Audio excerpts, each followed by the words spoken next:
Missouri, like most states in the center of U.S., has no extant tribes like many other states have.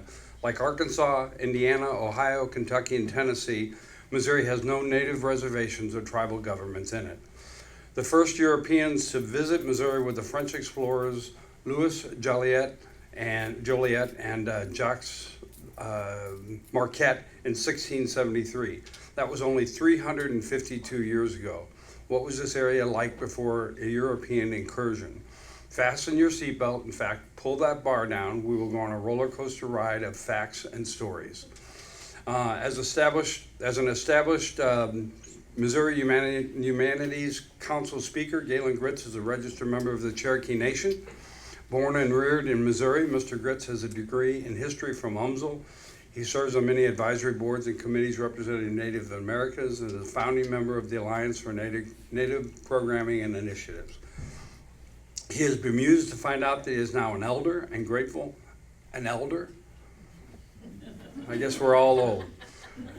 He is bemused to find out that he is now an elder and grateful that he has made it this far. One of his goals was, when he was young, was to be old. So like many of us, so I'd like to introduce our speaker for this morning, Galen Gritz. Oh, no, thank you. I recently had surgery for a detached retina, and that's why I have the patch on. My recommendation is that you don't detach your retina.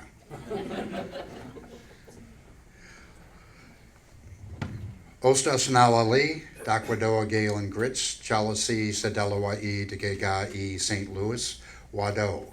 Good morning. My name is Galen Gritz. I am a Cherokee from St. Louis. Thanks. Thanks for being here today to visit with me, a real, live, card-carrying Cherokee who is not in a museum or is an artifact. How did that happen? Who left the latch off the chicken coop? Most children crawl before they learn to walk. I did not crawl. I sat in a pie pan and used my arms to scoot. Eventually, obviously, I learned how to walk. I did not learn to ride a bike when I was 5 years old, and that's when my older sister and brother had learned, and they tried very valiantly to get me to learn to ride. I didn't like falling off the bike, so I became a fast runner instead. One day, at age 15, I got on my brother's bike and rode around the yard, and then out in the street, and eventually around the neighborhood, because that day I had decided to ride, and so I did.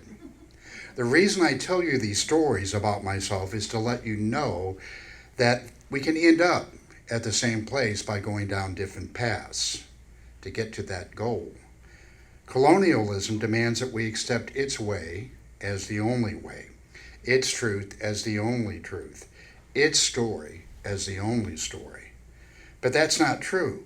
We can choose to lead our everyday lives in all kinds of different ways.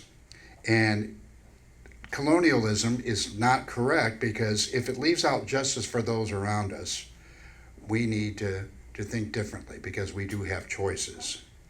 My presentation today is entitled The Forgotten Trunk in the Attic. For philosophers, it deals with the epistemology of ignorance.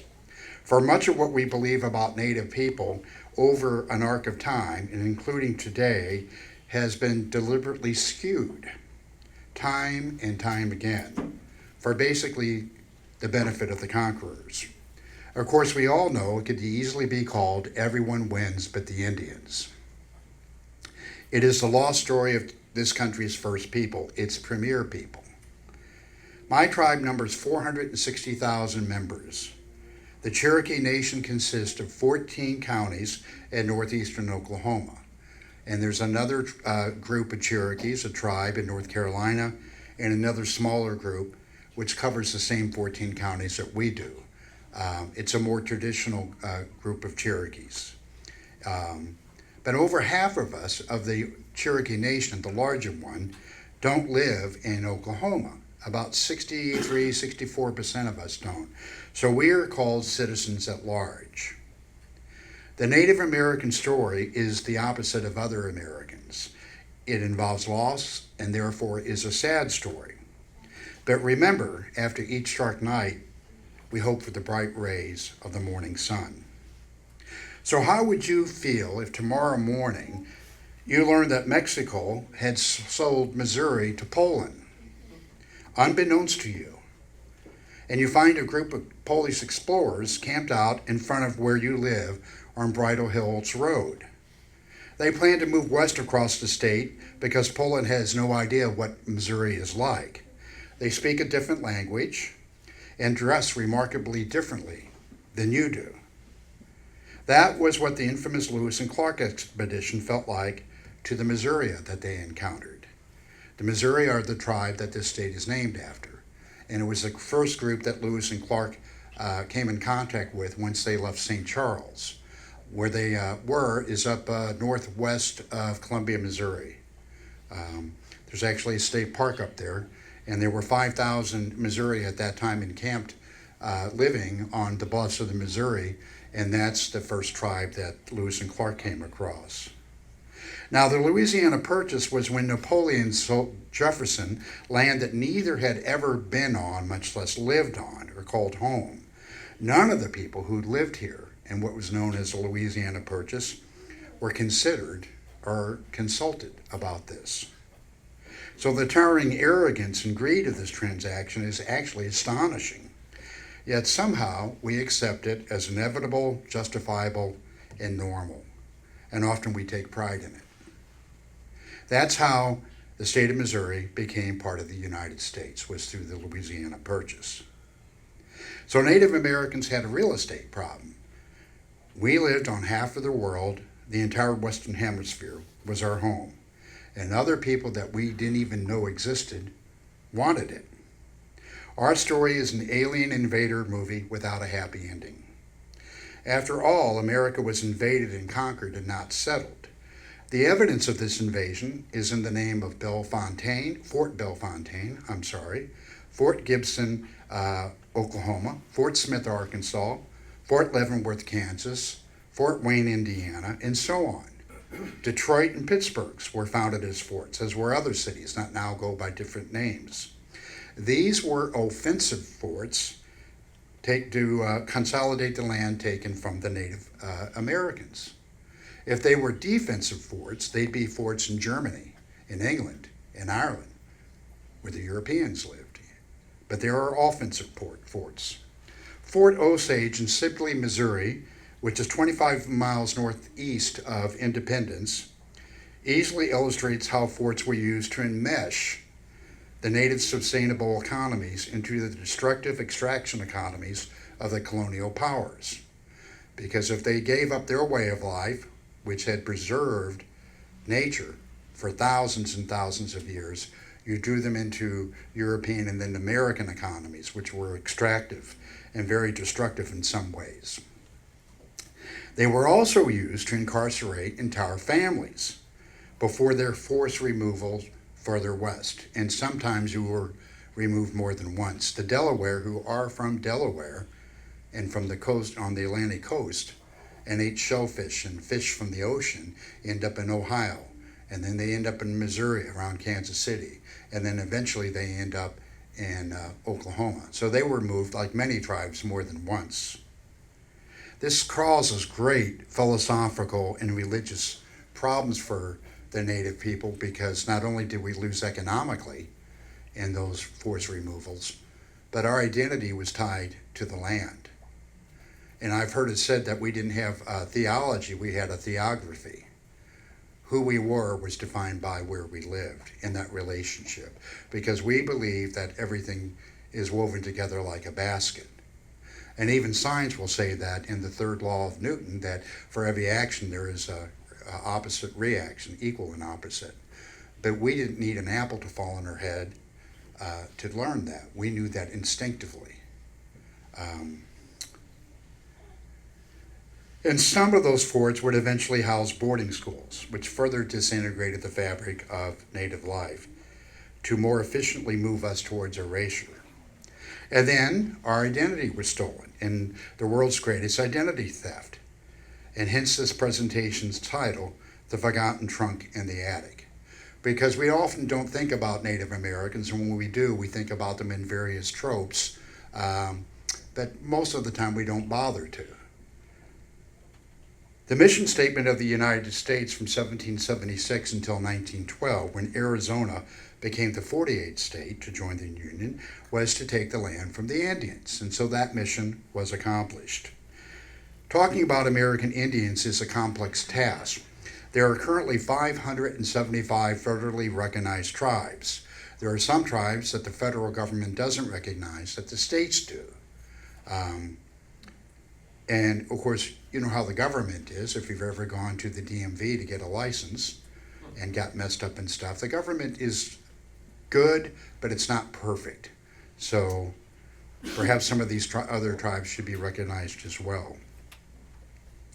Each one of these tribes has a different language, culture, and history. We're not monoliths, although a lot of times we're reduced to that.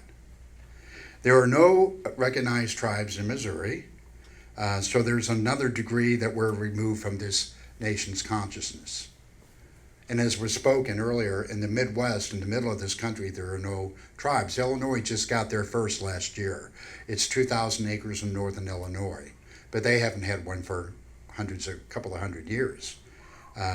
So if you work up in Minneapolis, like say at Honeywell or 3M, you probably know somebody in that huge conglomerate of corporations that's Native American, because there are reservations and people embedded in the land up there.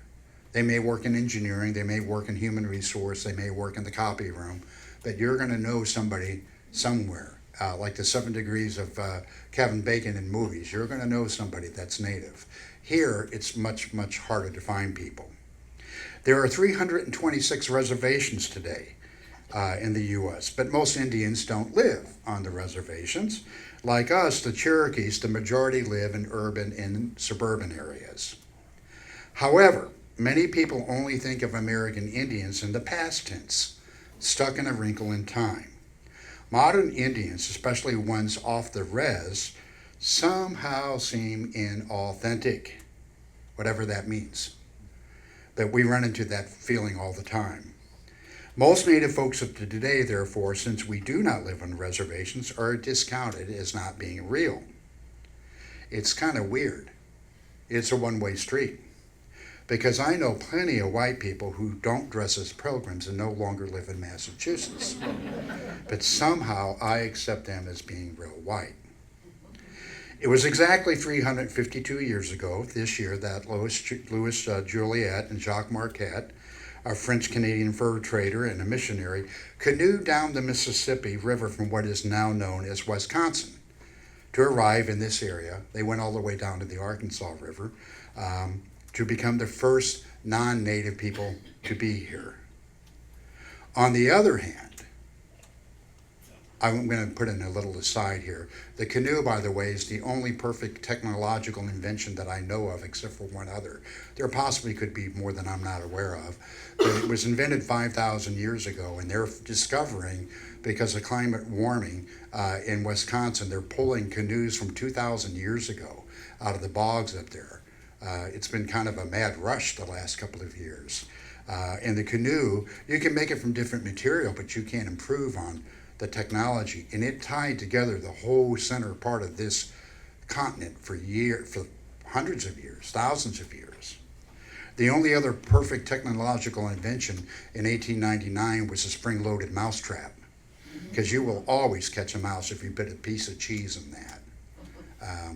But we don't get credit for that. We were very, very good engineers and inventors. On the other hand, Native Americans have inhabited this area, Illinois and Missouri, for at least 14,000 years. And the cutoff there is because that's when we can find hard artifacts, things made of stone and pottery. We are finding other evidence that we have been here perhaps 35,000 years or 45,000 years or 50,000 years. But science, like criminology, needs hardcore evidence other than DNA and things of that nature. So as far as the hardcore evidence, we've only been here 14,000 years. years, but probably a lot longer. And that gave us a long time to foster a deep relationship to this land. This is known as the era of Native American independence. Not only for us, but we see animals and plants and the land as kin. So we all got along. We did not damage the earth to live. And in fact, I learned something yesterday. I was at a workshop and I thought this was really cool. If you see a plant that you don't know what it is, you should not ask, what is it? You should ask, who is this? And then get on your phone and look it up and learn the name of your relative, because that way there's a kinship there. That's on my calendar for the next month every day at 7:30, so I remember that. That's how I remember things. 30 days and then it's in your mind. One of the many groups of people who lived here, the people of the Mississippian culture, known as the mound builders, lived all over what we call the Midwest and the East. Obviously, the largest, most influential city was located right here where we now live, in Cahokia. I was just there on Thursday leading 45 students from WashU and 4 staff members on a 3-hour walk around there, explaining how things worked. But this society stretched from Canada and Wisconsin and Michigan all the way to the Gulf of Mexico to Alabama and Louisiana, from Virginia and North Carolina all the way to Oklahoma and possibly out into the plains beyond that, and some influence. They were not nomadic, but rather lived in planned cities, had complex social hierarchies, and grew domesticated crops. So it sounds like they were settled and civilized to me. And about 900 years ago, they started to build the mounds. And as I mentioned, you can find mounds in Sparrow, Oklahoma, and mounds, Alabama, in Ohio, Wisconsin, all over the place.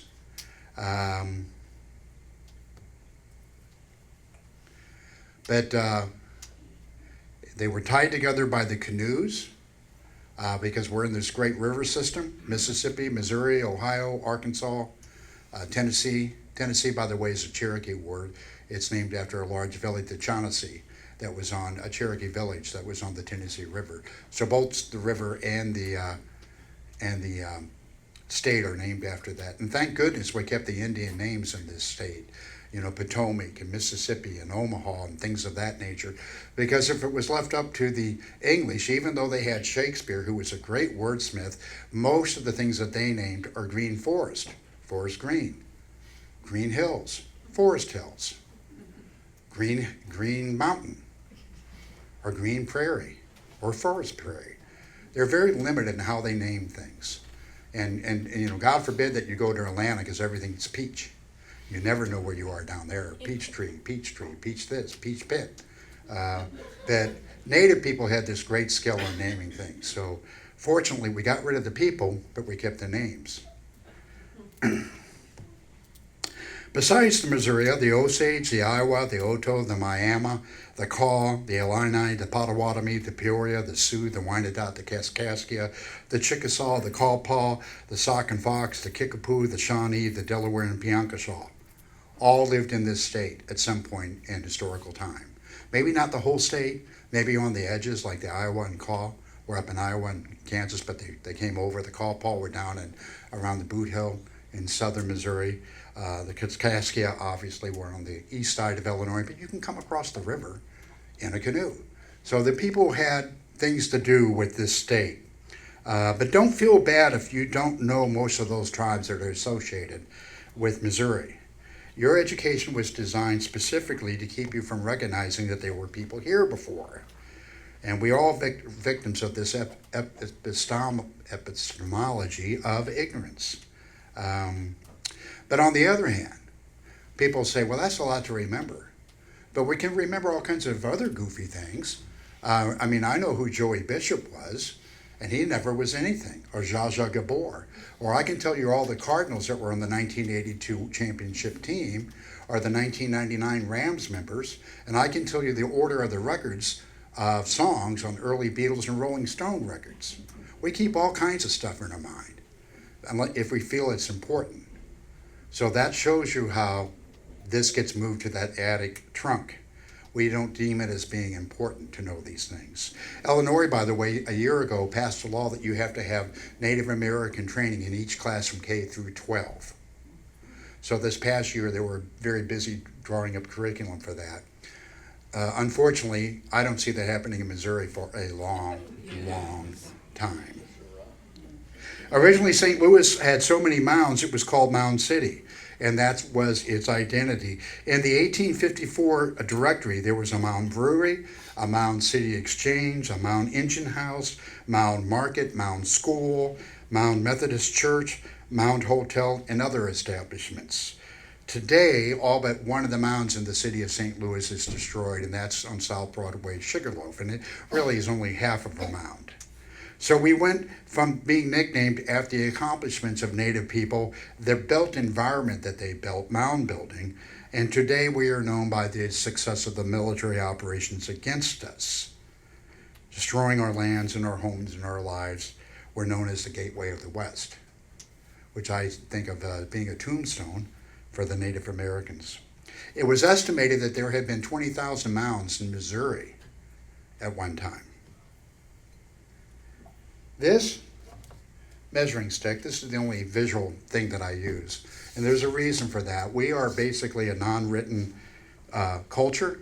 We have had, the Cherokees have had a written language for about 200 years, but we were the first, Sequoia. But most of our tribes over the eons were non-written language people. And I do realize there are some people that learn better visually than they do orally, but if I can't paint pictures in your mind with my words, then shame on me. So I usually don't use visual aids, but this is one that's important. It's a 48-inch yardstick. It represents 14,000 years, the amount of time that people were here, and this is 352 years. This is when Marquette and Jolliet showed up. And this is generally what we learn as history. It's the explorers, the founding of St. Louis, it's the Revolutionary War, it's the War of Southern Rebellion, it's the invention, Graham Bell, of his phone, it's the last Johnny Carson show, it's the invention of the iPhone, it's Taylor Swift's Eras Tour of a year and a half ago, and it's the government of Missouri spending more time on building a stadium for millionaires than in helping the tornado victims in St. Louis. This is generally what we learn as American history. The rest of it, we let lapse. So we change archaeologists, but they go to Egypt and they go to Israel and they go to Greece and Rome and study their ancient history, the Parthenon and things like that. Meantime, we destroyed all the remains that were here by plowing and building cities and highways and those kind of things. And so we don't know that much because we didn't pay attention to it. But there are ways to recover some of that knowledge. And then certainly in the last several years, if we'd spend the time.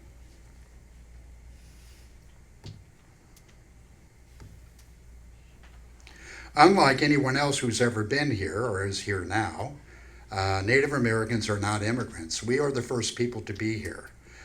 We are the original Americans, its premier inhabitants. Everyone who comes afterwards is an immigrant. And in fact, anyone who claims that they're a pioneer that's not native is wrong, because a pioneer is the first person to go into a territory. When we came over from the Bering Straits those many, many years ago and came all the way down North America and through Central America and to South America, there was no one here, no human being. And so by the time Columbus shows up in 1492, there's a lot of native people in this half of the world. And anybody at that point is no longer a pioneer, and then they become an immigrant. So the pioneer woman, who I have all kinds of problems with, is not, what's her name, Ray somebody? Drummond. Yes, the Drummonds are really big in taking the land from the Osage, and that's where their wealth comes from. If you've seen the movie The Flowers of the Killer Moon, that's a sad story, but they're right in the middle of that. Any case, I will go off on tangents now and again, bear with me. We're distinct from other people because we're dual citizens. We have a citizenship in the Cherokee Nation and in the United States when we're born. And that's what defines tribal people for the most part. Now consider this, that the massacre of Wounded Knee happened on December 29th, 1890. And that's when about 400 Lakota women, children, and old people were murdered by the U.S. Army. They were not at war. They'd been on a reservation. It was a particularly cold winter, more so than most, which are pretty bad, in South Dakota, and they did not receive the land. The land was not charity.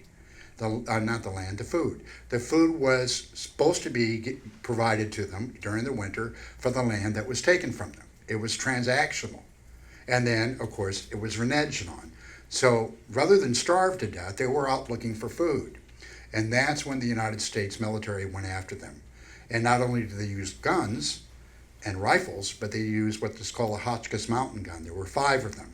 These are so powerful that the British Army Navy used a modified version on a carriage on their ships because these bullets are about this big, could pierce armor on other Navy ships.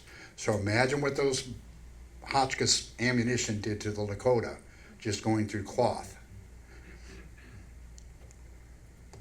The reason I bring this up, 1890 was a census year, and we found out that there's 63 million Americans in what we now consider the lower 48, because some of the states weren't quite states yet, they were territories.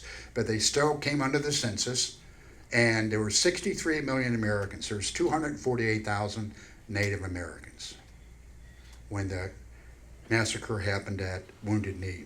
At the time of Wounded Knee, Alexander Graham Bell had his patent given to him for the telephone in 1876, 14 years before. Eads Bridge opened in St. Louis in 1874. Missouri S&T University, known as the School of Mines, was founded in 1870. The Statue of Liberty was dedicated in 1886. Yosemite in California became the first national park in 1890. And also at that time, 2/3 of the people in the United States that were working for a living were working for wages. They weren't self-employed small businessmen, and they weren't self-employed farmers like Little House on the Prairie. They were working in cities and for corporations. But yet, in time of this country's wealth and innovation, there was still time to kill defenseless Indians. So much for the Indian wars that you see in the Westerns, right? Not really fair fight, 63 million against 250,000.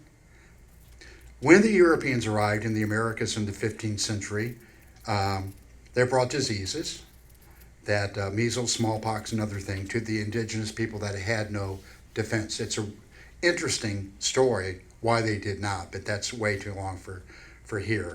It has to do with being close to animals. We had no animals to be close with.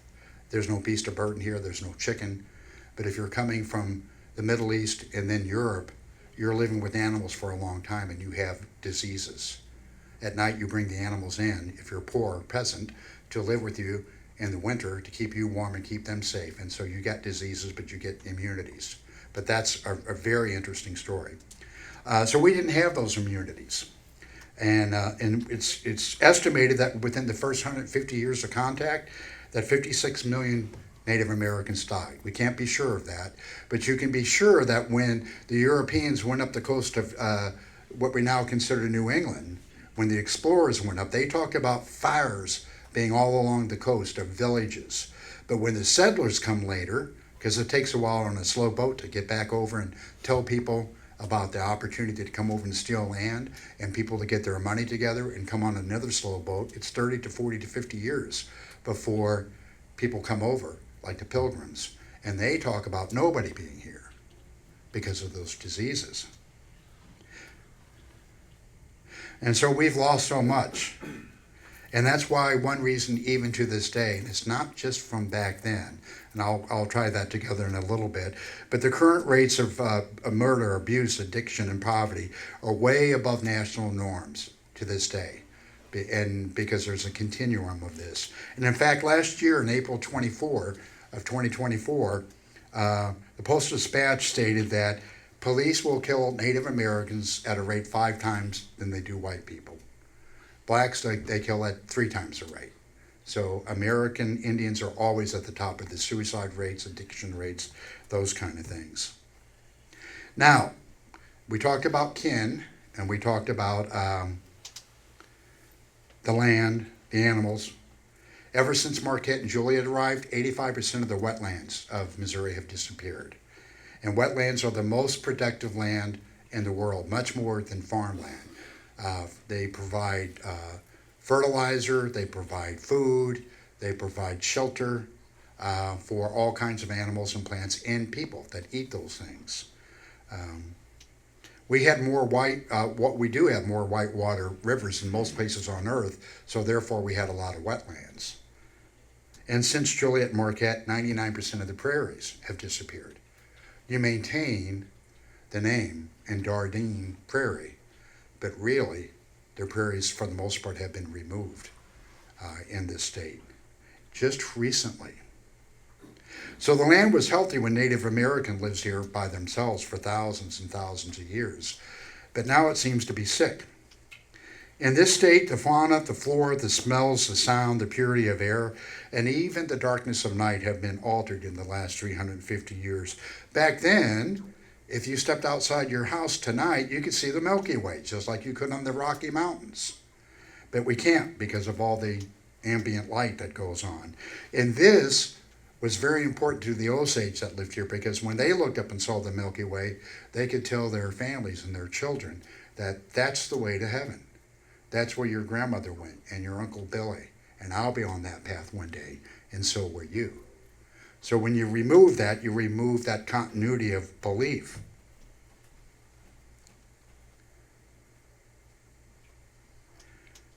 So much of this stuff has been affected. Today there are 38 species of crayfish in the state of Missouri, and 27 of them are at the risk of extinction. And you think, well, who cares about crayfish? Well, the Creator thought enough about it to put them here to make them part of a system where things are interwoven together. And God, in His creation, loves diversity. This afternoon, if you're inclined, sit on your back porch and look out and notice the different shades of green that there are, especially this time of the year. Every plant has a different shade of green. And sometimes when the leaves flutter, there's a different shade of green. Each plant, tree, bush, grass, even the young ones versus the old ones, has a different kind of a green to it. So Crayola obviously lied to me as a kid, because I had one green crayon in my box. There should have been hundreds and hundreds of them. Obviously, the Creator loves diversity and complexity. Why shouldn't we? We did not have taxes, guns, courts. Sorry if anybody's here is a lawyer. We didn't have kings, police, or standing armies. Corporations such as the Virginia Company, which settled Williamsburg, or the modern day versions of them, which have rights as human beings, they did not exist here.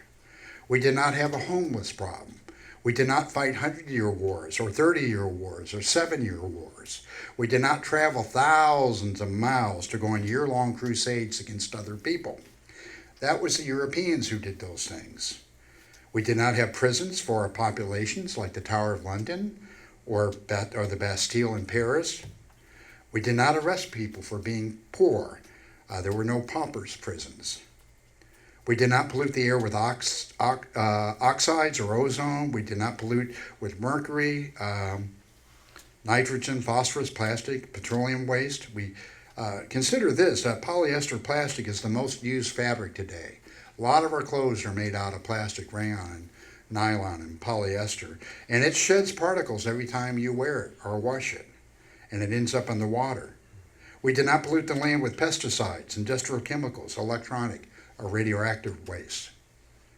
And the Europeans who came here, as I was taught in 4th and 5th grade, did not come here so much for opportunity, like they were moving for a new job or a promotion or a chance to live on a golf course or a free subscription to Netflix or to get a 3-car garage. They weren't coming here so much, they were fleeing the societies that they had built. For instance, the Puritans, Plymouth Rock, or the Pilgrims, I guess, they had gone to Holland first to get away from England. And then finding that too hard to live as strangers in a strange land, then they came here. And they came here at great risks, because oftentimes they lost people at sea. They lost entire ships. So you wouldn't normally leave your place right now, your life, to go to Somalia. But if things were so bad here, you might. And that's what the Europeans were doing. They were comfortable, they wouldn't be leaving. They were uncomfortable. They were fleeing for their lives from the societies and governments, the uneven differences between the rich and the poor, fleeing the filthiness of their cities with no modern sewer systems, fleeing persecution, fleeing for their lives, and to assure the very existence of their children. In contrast, the native people had a deep connection to the lands on which they lived. They couldn't dream of leaving where they lived. It wasn't necessary. At a meeting with British officials in Illinois, or what would become Illinois, a Native American leader asked a British officer, "Why do you Englishmen not remain on your lands while the red nations remain on theirs? What are you doing here? What's so bad?" Back in the day in Missouri, we had plenty to eat. We fished, we trapped ducks and geese, and we hunted for readily available protein. Remember that all that wetlands and the streams that we had that we've lost? They would flood every spring, and sometimes more than that. The Missouri had 16 different words for rivers. Not one of them was flood. It was called the Big River. It was a good thing. It floods every spring, and it brings all this stuff to us, and then it goes away. So it's kind of like any spring. It's a rebirth. It's a good thing, and so they fished. That's how we got most of our protein. And what do they tell you today? Eat fish because of the omega-3 and the low fatty content, that kind of stuff. The second thing we did was we got fowl, because the nets you used for fishing, you threw over all the fowl that were there in those wetlands. Then we hunted for protein. And of course the protein was grass-fed and lean, and could be deer, squirrel, rabbit. But back then there were animals that no longer exist here. Buffalo were around here, elk were around here, bear, otters, beaver. You don't see those so much anymore. But there was plenty of good lean protein. And of course there was all kinds of other available protein as well. We developed crops like corn, potatoes, green beans, tomatoes, avocados, sweet potatoes, quinoa, peanuts, chocolate, chili peppers. These were all developed by Native Americans. When you develop something, when you domesticate something, that's an invention. We don't get credit for it. Today in the world, even though we only lived in the western half of it, over 60% of the world eaten in the world today was developed by Native American people. In fact, today there's more corn grown in China than there is rice. They don't necessarily eat it. They give it to their increasing steers. They're eating a lot more red meat. But it's interesting how things have shifted, and yet we don't get the credit for that.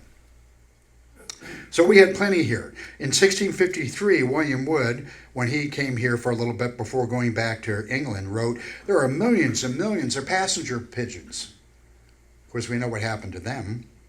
The great gray squirrels, of which one might kill a dozen in an afternoon, and there are 20-pound lobsters and foot-long oysters. Plenty here, because we didn't overuse. We lived sustainably upon the land here. Not for 100 years, but for thousands and thousands of years. Because of the bounty of food, especially here in this region in Missouri, where there's a lot of water and good soil, it took 8 hours a week for a person to provide food for their family, all the caloric intake. Most of us worked 40 hours a week or more, and sometimes there's more than one person in the house working. So that might be 80 hours a week, and then you drove to work and came home, drove to the grocery store, shopped, came home, and unloaded. So you spent a lot more time getting your caloric intake into your household. It took Native Americans in this area 8 hours a day, which left all kinds of free time for other things. All the energy we used was derived from the sun.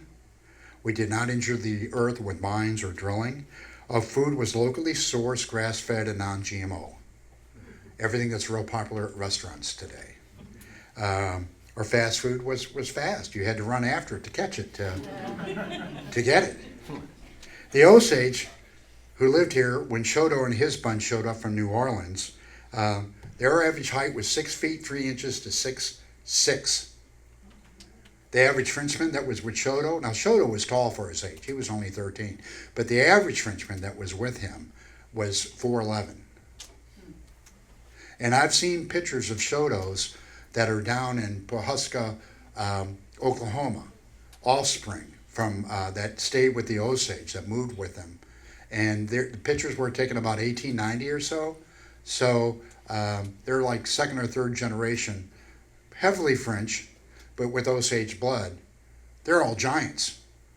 You know, they have that 6 feet, 6 inch sitting there and, you know, around all these shorter people. But the Osage ate better. They got better exercise and they grew.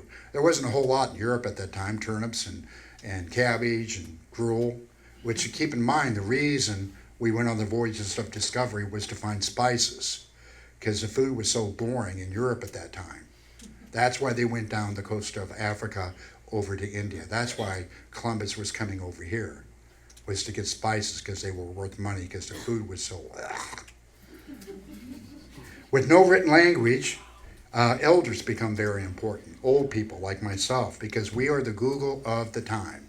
You wanted to know something, you asked an elder. So we weren't put away in retirement homes or retirement communities. We were an integral part of the community, and we were respected as such. And that's good mental health for older people.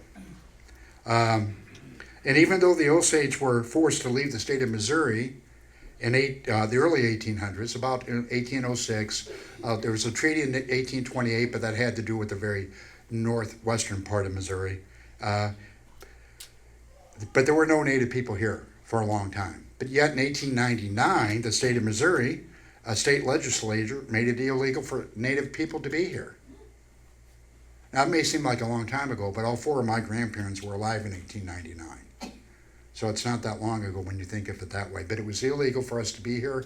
A minimum $250 fine, minimum 30 days in jail, no maximum. So it would have been illegal for me to be here today if that law hadn't been repealed at some point.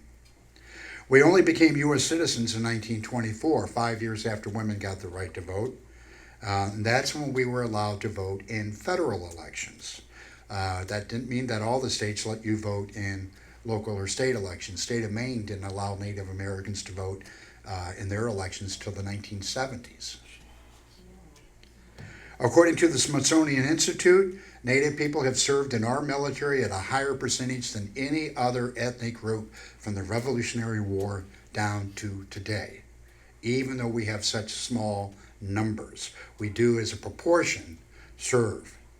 And in fact, 10 months after the attack on Pearl Harbor, which we always see everybody volunteering to sign up, the Saturday Evening Post in October 24th, 1942, 10 months after Pearl Harbor, says, Army officials declare that the percentage of volunteers, had they been as high in the rest of the country as among Indians, there would be no need for them to now install the selective service.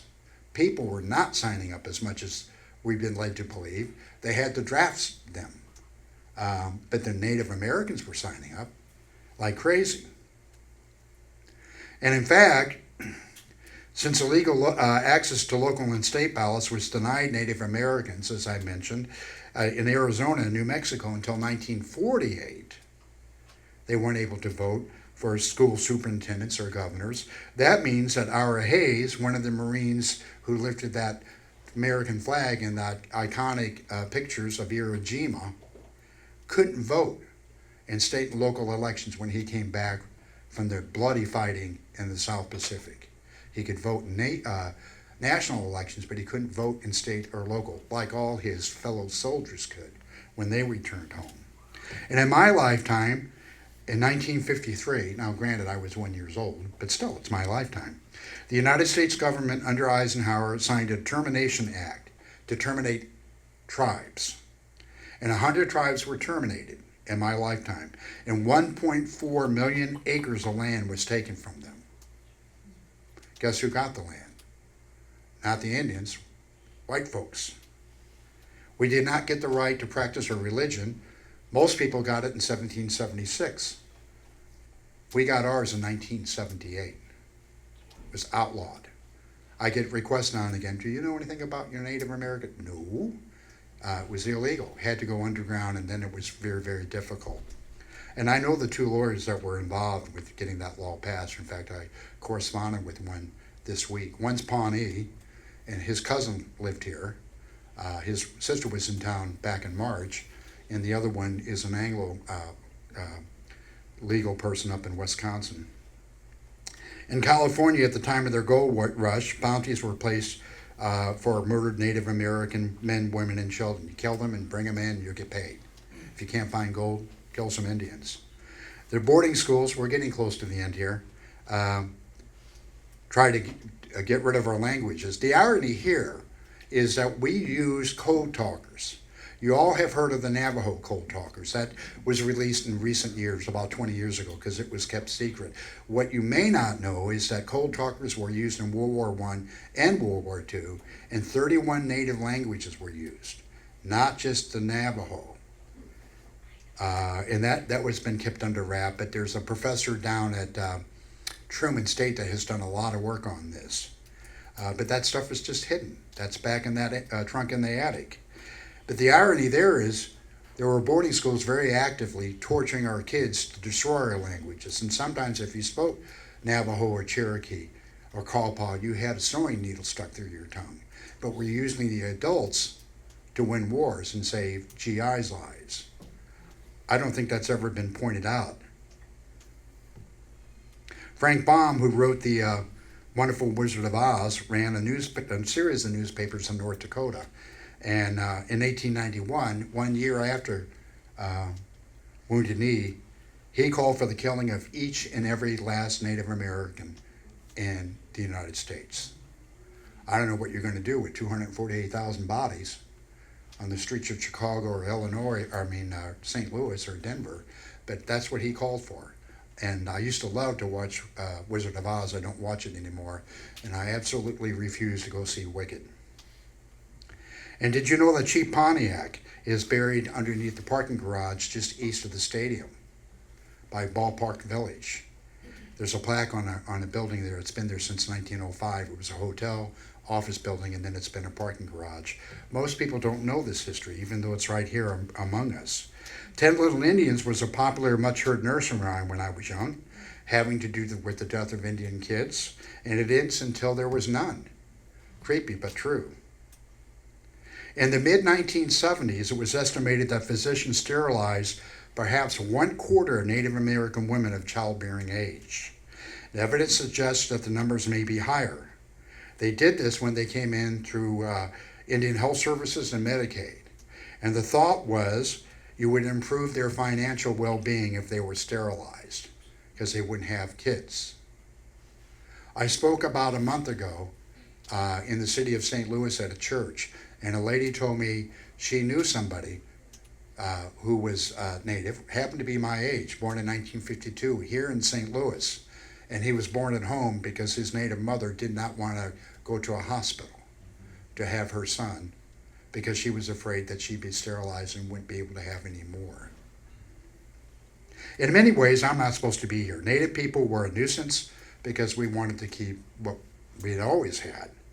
And after spending much effort to eradicate us and our culture, it seems that everyone wants to be Native today. Go figure. Our history with the dominant culture has been horrific, but I run into people all the time, oh, it's so cool that you're Native. Well, I don't know. There'd be a lot more of us. The presentation I just shared had a lot of information. I did not tell you anything to make anyone feel bad or guilty. A tragedy has tragic elements. That's just all there is to it. But we do need to know the truth, and we need to understand the truth, because I believe the truth will set us free. We are not, and I mean all of us, we're not a binary function, regardless of AI and the way that we live our lives. We are very complex individuals interdependent upon each other, and we are children of the Creator. We are not entry on a spreadsheet or an algorithm. We need to really, really fight to maintain that. We have had to work very hard to keep shining as a people. We are not a multicultural sideshow to the American story. We are foundational to what it means to be an American. Now, in my lifetime, I have seen more genuine awareness of this among the public than ever. Because back in the 70s and 80s, there was hardly anybody that was interested in Native. But just, especially in recent years, there's more of an openness to understanding the truth. And we do need allies, obviously. We're 0.5% of the population of Missouri. We're not even 1%. Nationwide, Native people make up about 2 to 3%. But here in Missouri, there's very few of us, so we do need allies. And that includes Jews. But please remember, a strong feeling is not the same as action. I dream Indian. I strive to be a good ancestor. Against many historical odds, I got here to speak to you today. I did not crawl, I learned to run. Wado, thank you.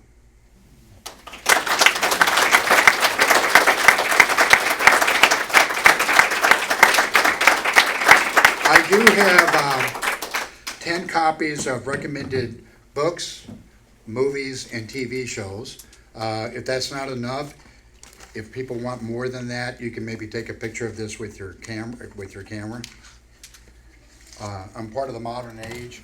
I forget to do that a lot of times when I want to take a note. Any questions? I only take questions that I can answer, by the way. Yes, sir. How do you or the Cherokee feel about the removal of Native American names from sports, teams, etc.?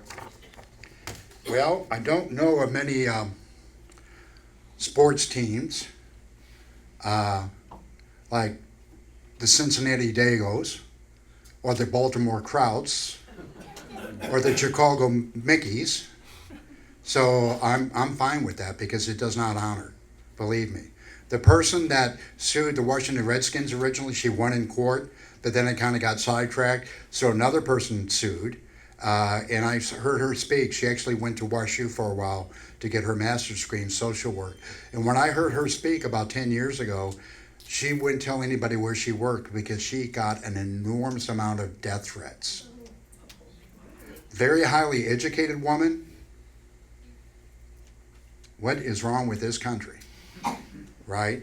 And anyway, and you can find people that say, well, some Native Americans like it. You know, there are some women that call each other, maybe not in this group because it's more financially set, the C word. But you would never call a woman a C word. But some people do still use that. And so I get that kind of reaction when I hear that you're honoring. No, you're not. But that's just my feeling. I'm not, I hate to be strident. Let me put it that way. I do know some Native people that are very, very hyper about that kind of stuff, but I'm not one of them. Anybody else? Yes, you had your hand up, I think. What does it take for a tribe to be recognized? Because you said there are a lot of tribes that aren't recognized. You have to go to the BIA, Bureau of Indian Affairs, and you have to prove that you have historic languages that are unique. And I think there's a tribe, why can't I think of them? In North Carolina, Virginia, starts with an L. They've been recognized by those states, but I think recently they received their recognition, the Lumbee tribe. And there's one in Louisiana, the Houma, Houmas. They're still just a state recognized. But I happened to be on the phone to one yesterday that has a PhD and works here in St. Louis, and I recognize them as such. But anyway, there's a long, lengthy process. Think of, again, going to the DMV for 10 years to get approved for your license. Anybody else? Oh, back over here? Maybe this is a stupid question, but what does it take to get a reservation in a state? Is that something that? Well, I mean, you know, normally they're not. They're set in stone. The reason that the Potawatomi, the Plains group of the Potawatomi in northern Illinois got theirs, they went to court because they were supposed to have one in 1824 and never got one. And so they proved that that treaty had never been honored. So they're not generally new invention. Treaty making was ended about 1870. And there was about 347 treaties that were made between 1776 and when treaty making was ceased by the United States government. None of those treaties were ever honored by the United States government. Not a single one. So you could look at civilization. We were considered savages, right? If you're civilized, you have to learn how to lie. That was hard for us to learn how to do. I'm being facetious, by the way. Potawatomi wanted to control, they wanted to have land. They wanted that land back. They should. It's getting a little late. Little late. You guys have things to Do we do. wanna, one more question sort of a thing? Yes. I'm curious, what are your thoughts on like Native American exhibits at like art museums? Oh, I work a lot with them, and again, here's the thing. There is appropriation. I mean, there is certainly appropriation. But there's also very, very, we need to get the word out. And like I said, since there's only half of 1%, we're not going to do it here in Missouri. So I have a lot of friends that work at the Kemper, at Horseshoe, the St. Louis Art Museum, History Museum. I work very closely with them. I work with the conservation group, the Greenway Trails. I work with a lot of different groups here in St. Louis, and it's fine because we need to get the word out. When I graduated from Umsville in 1975, I didn't know any Native Americans, and there was nothing being done. And there's so many things being programmed at these different institutions, and some of them you may not think, but like Missouri Botanical and the zoo are very big into Native things. Because to get our food back, you need native pollinators. And so the zoo becomes involved with getting, there's 4,000 different bees in the United States. The one that we think of is the honeybee, which is not native. It was brought over by the Spanish. So anyway, there's a lot of diversity. We always have to remember that. Like the Pope said, many. Anybody else? I'm sorry, I think that's it. Yeah, let's. Let me put these out if here. you'll stick around for a little bit. I'll be out in the lobby there. Thank you so much.